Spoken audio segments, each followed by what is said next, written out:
Hello बच्चों, let's read this question. So this question say a marble block of mass 2 kg lying on ice when given a velocity of 6 meter per second is stopped by a friction in 10 seconds. Then the coefficient of friction is take z is equal to 10 meter per second square. Option A is 0.06, option B is 0.03, option C is 0.04, option D is 0.01। Okay, तो चलिए बच्चों अब हम इस question को start करते हैं। तो देखिए बच्चों, इस क्वेश्चन का जो आपका की कॉन्सेप्ट है, इस क्वेश्चन का आप की कॉन्सेप्ट लिख सकते हैं। देखिए, इस क्वेश्चन में हमसे पूछा गया कि हमें क्या बताना है। देखिए, कोफिशिएंट ऑफ फ्रिक्शन बताना है। एक मार्बल है, block of mass m2 kg, ठीक है। उसकी velocity, initial velocity 6 metre per second है, और फिर हमने उसको स्टॉप कर दिया बाई फ्रिक्शन ने उसको स्टॉप किया इन 10 सेकंड। तो हमें कोफिशिएंट ऑफ फ्रिक्शन बताना है, ठीक है। तो देखिए, हमें यहाँ पर वेलोसिटी गिवन है, तो इसका मतलब यहाँ पर जो फ्रिक्शन एक्ट करेगा वो कौन सा एक्ट करेगा, आपका काइनेटिक फ्रिक्शन, ठीक है। तो हम लिख सकते हैं कि the key concept of this problem is our kinetic friction, ठीक है। काइनेटिक फ्रिक्शन यहाँ पर आपका एक्ट करेगा। This is the key concept of this problem. Okay, अब देखिए काइनेटिक फ्रिक्शन होता क्या है आपका, ठीक है। की कॉन्सेप्ट क्या है आपका, काइनेटिक फ्रिक्शन होता है कि आपका जब क्या करता है, kinetic friction is a tangential force और which act whenever there is a motion, ठीक है। Whenever there is a relative motion, जब क्या होता है आपका यहाँ पर रिलेटिव मोशन होता है, और there is a tendency of relative velocity, जब वहां पर क्या होता है रिलेटिव वेलोसिटी आती, तो वहां पर आपका काइनेटिक फ्रिक्शन एक्ट करता है in direction opposite to the direction of motion, जिससे वो उसके मोशन को क्या कर सके, रिटार्ड कर सके, ठीक है।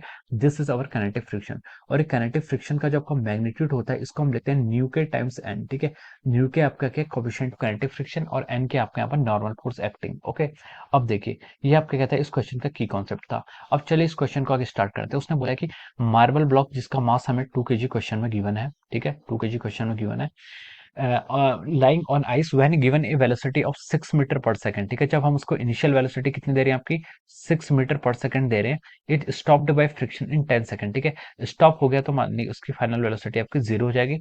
और टाइम टेकन कितना है उसका, टाइम उसने लिया है सिर्फ आपका 10 सेकंड, ठीक है। टाइम आपका क्या है, देखिए उसने 10 सेकंड लिया है। Then the coefficient of friction, हमें क्या फाइंड आउट करने के लिए बोला उसने, coefficient of friction find out करने के लिए बताया गया, ठीक है। अब देखिए इस क्वेश्चन में, अब देखिए हमें यहाँ पर से देखिए क्या क्या बोल सकते हैं हम यहाँ से। देखिए हमें यहाँ पर v गिवन है, u गिवन है, और टाइम गिवन है, तो हम यहाँ से एक्सेलरेशन निकाल सकते हैं, ठीक है। We know that v is equal to our u plus 80, ठीक है। इस इक्वेशन को हम यहाँ पर अप्लाई कर सकते हैं, ठीक है। देखिए ये इक्वेशन हम तभी अप्लाई कर सकते हैं जब आपका एक्सेलरेशन क्या रहता है, कांस्टेंट रहता है। ये इक्वेशन हम तभी अप्लाई कर सकते हैं जब आपका एक्सेलरेशन कांस्टेंट रहता है। और हम यहाँ पर चलिए पहले प्रूव भी कर देंगे अभी कुछ टाइम बाद कि आपका एक्सेलरेशन क्या यहाँ पर आपका कांस्टेंट है, ठीक है। ये क्वेश्चन को हम तभी v is equal to u plus a t को तभी अप्लाई कर सकते हैं जब आपका कांस्टेंट एक्सेलरेशन होगा। और अभी हम कुछ टाइम में प्रूव कर लेंगे कि आपका एक्सेलरेशन क्या कांस्टेंट है, ठीक है। तो देखिए फाइनल वेलोसिटी यहाँ पर जीरो हो जाएगी, इनिशियल वेलोसिटी आपकी 6 हो जाएगी, प्लस एक्सेलरेशन। एक्सेलरेशन आपको फाइंड आउट करना है, टाइम कितना लिया उसने आपका 10 सेकंड लिया है, ठीक है। तो देखिए यहाँ से आपका एक्सेलरेशन कितना आ रहा है आपका -0.6 metre per second square. Acceleration आपका नेगेटिव आने का मतलब यह है कि ये फोर्स के आपका रिटार्डिंग फोर्स है, यानी कि फ्रिक्शन फोर्स के आपका रिटार्डिंग है, और वो तो होता ही है, ठीक है। तो एक्सेलरेशन नेगेटिव आना ही था।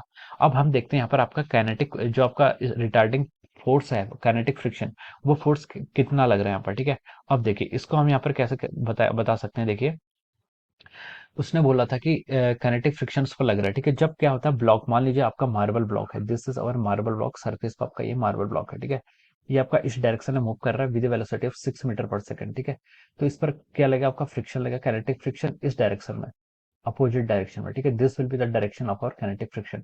और ये काइनेटिक फ्रिक्शन की वैल्यू क्या होती है, देखिए इस काइनेटिक फ्रिक्शन की वैल्यू होती है आपकी न्यू के इंटू एन, ठीक है।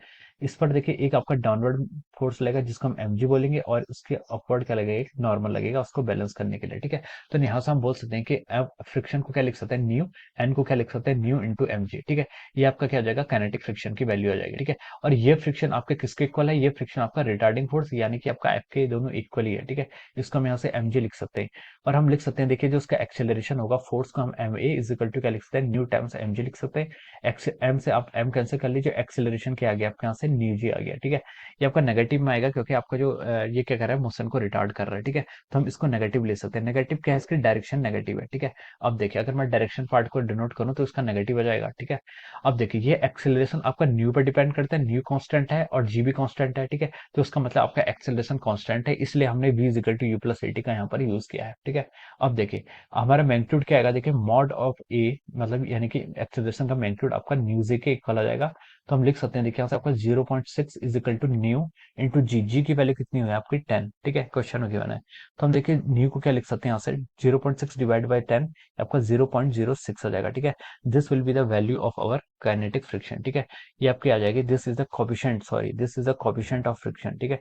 ये mu is equal to 0.06 second, this will be our value of the coefficient of friction, okay. तो देखिए ये आपका ऑप्शन ए में आपको गिवन है, ठीक है।